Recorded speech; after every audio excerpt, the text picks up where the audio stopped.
Hi, it's Dr. Greg Jantz. As a counselor and founder of the Center, A Place of Hope, there's one thing we have been treating for a very long time, over 40 years, and it's a type of fear. It's a type of intense fear. There is an intensity to a phobia.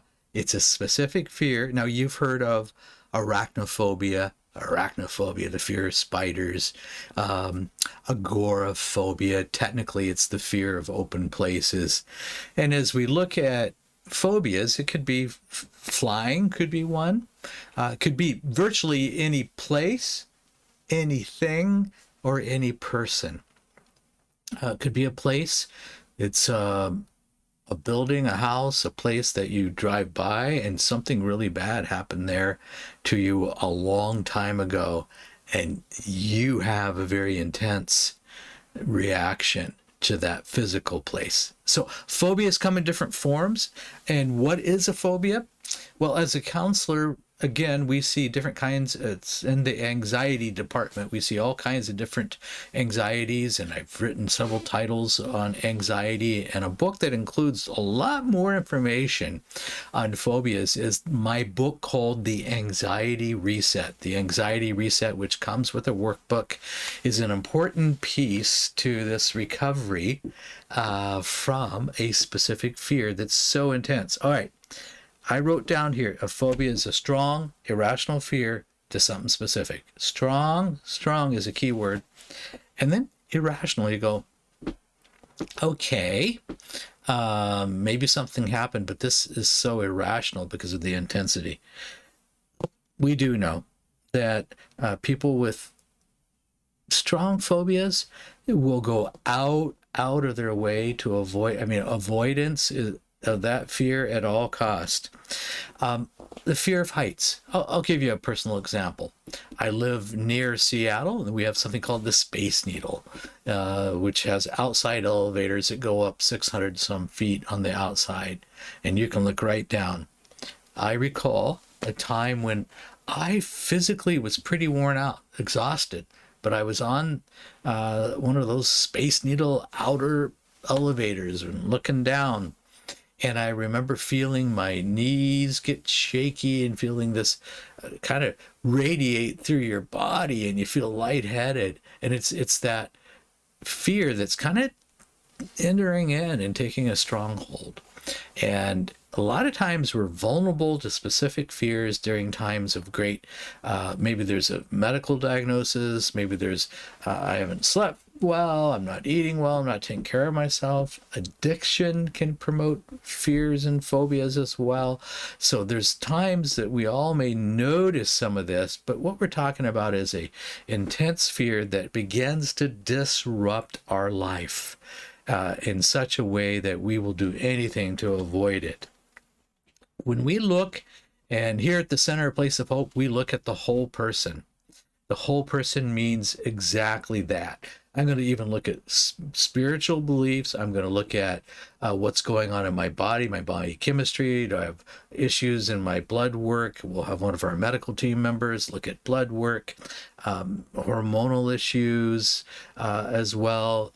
Low thyroid, digestive issues. All those could be perpetuating or promoting a physiological response or phobic reaction to something. All right. We can also look at the past trauma. What's the potential root causes of this? Sometimes looking at a phobia is that 10,000 piece puzzle. We start to put it together and we get a lot of pieces together, but it's that final few pieces that hold the key. So don't give up. There's hope. We can, by the way, we generally learn a phobia by something that's happened to us, or we can see maybe a loved one who had a severe phobic reaction to something. So it's like you absorbed it, now you're afraid of it as well. But what we know is sometimes it doesn't make logical sense, but it really is significant, and it really is real. The fear is real. The thinking there, this is illogical, but the fear is real. How do you overcome it? Again, by the whole person approach. We generally want to be very smart and discerning. Start small. This is not about going fast to overcome a phobia. If we don't, it tends to spread to other anxieties, other fears, and sometimes we'll see obsessive compulsive disorder, which is a form of anxiety. So these can be quite intense.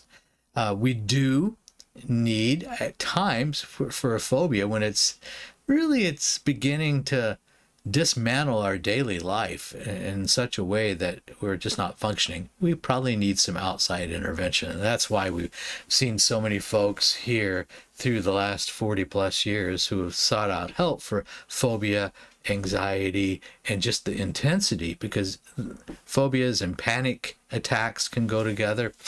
I've got a lot of really good ideas and more to look at and explore if phobias or panic attacks are an issue. It's in my book, The Anxiety Reset. The Anxiety Reset. Because we can reset this. Yeah, sometimes we need help. Sometimes we need more information. Sometimes we need practice. Sometimes we need to know physiologically what's going on as well as what's going on in our mind. There's cognitive behavioral therapy, which helps us change faulty patterns of thinking. There is dialectical behavioral therapy, which helps us really modulate and our emotions and manage our emotions. So times one of our doctors may use even some medication to help get over the bridge of the intensity, but we really want to get down to the core issues and what's really going on. That's why we're going to look at the whole person.